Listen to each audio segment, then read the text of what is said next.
Good morning, folks. How you doing? Papa Joe here. I made a couple of videos this morning, as you can see. I want to talk to you a little bit about safety.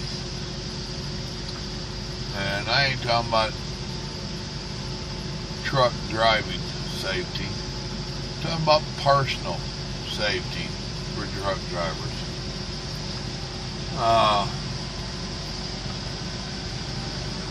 There's a big old debate going on about whether or not we should be allowed to carry guns in our trucks. Big argument, been there forever. I don't know, I'm kind of on the fence on it, to be honest with you. I am a big gun fanatic, Second Amendment advocate. I believe we have our freedom to bear arms.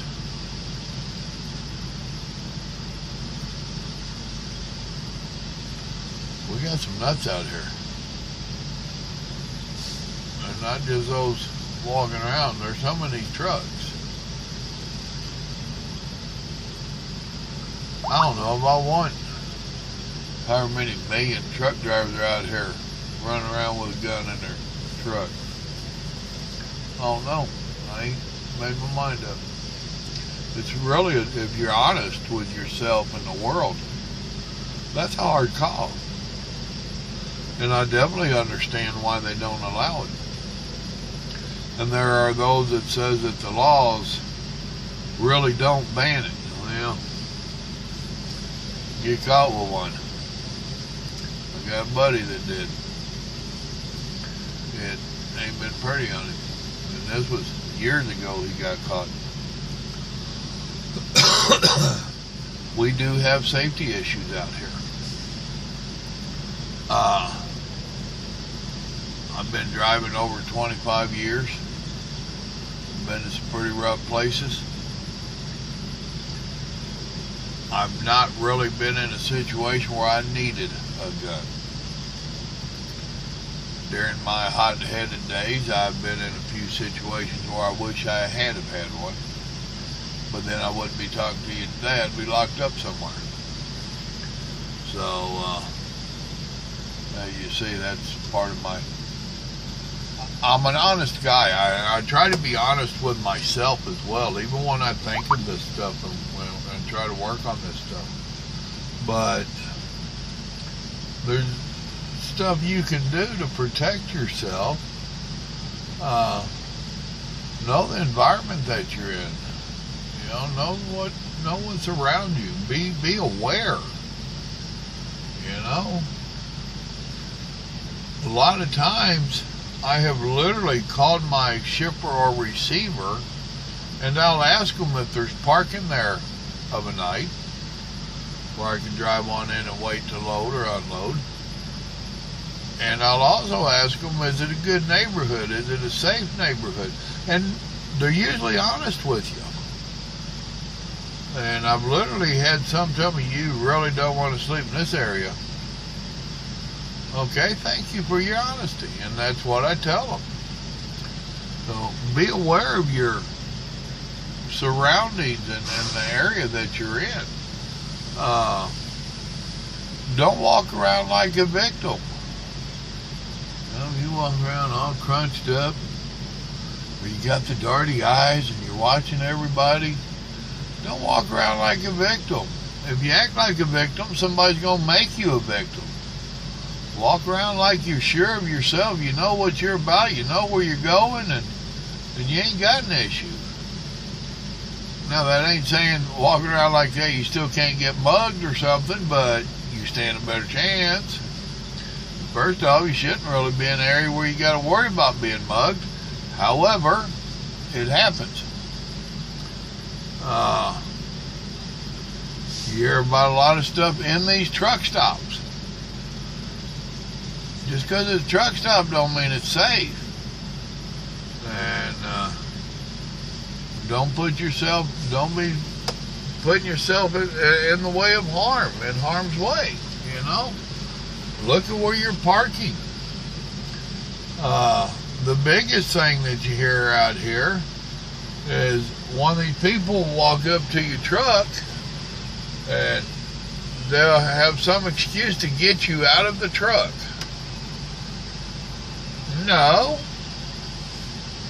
Oh, you got a problem. Okay, I'll deal with it later, thank you. So-and-so needs you. So don't let them bait you. There's another one need to learn how to shift gears over there.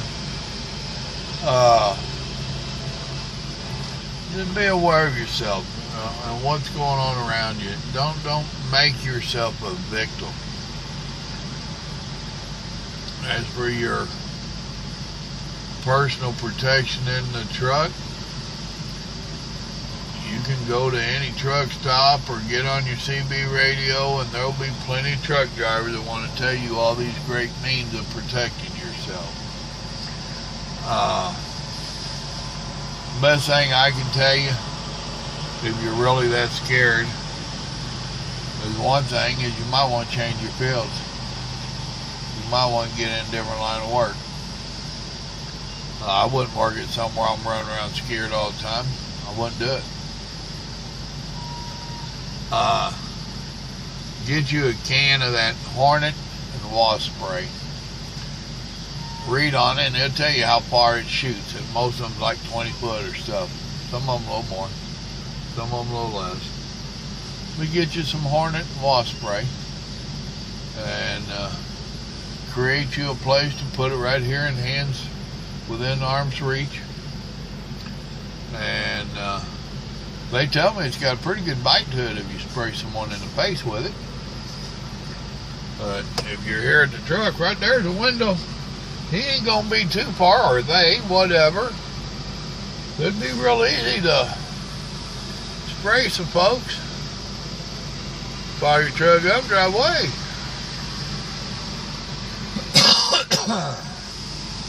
Excuse me. That would be about the only thing I would consider. I used to carry a dadgummit, mace.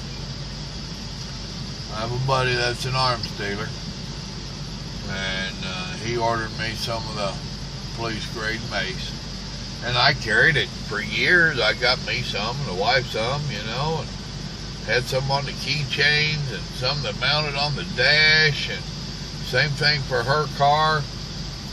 We both carried them for so long that they expired. Canada finally took mine when I went into Canada. I admitted I had it. I told them I might have it. I'd just gotten that truck, started with that company. And I said, to be honest with you, I don't know if I got it in there or not. There's a lot of my stuff still in boxes. I ain't unpacked and settled in my truck yet. So they had me pull aside and went inside and declared it. And they said, well, go out and see if you've got it. So I came out, and yeah, it was out here. And I went back in and gave it to the girl, and they allowed that there wouldn't be any charges pressed against me since I voluntarily turned it up, you know, gave it up. They want to know, do you want it back when you come back out of Canada? And I said, well, as old as that is, what's the expiration date? I ain't got my glasses.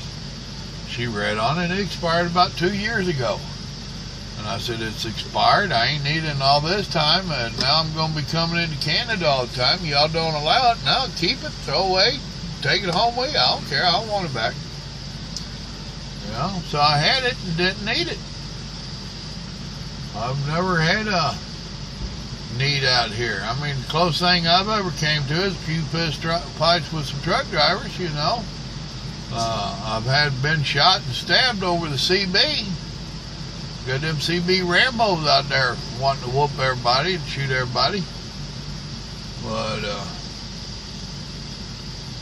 and that's like when the riots were going on in St. Louis, and we was running through there pretty much every week or every other week. One was running to Canada out of Tennessee, and we'd go right through St. Louis.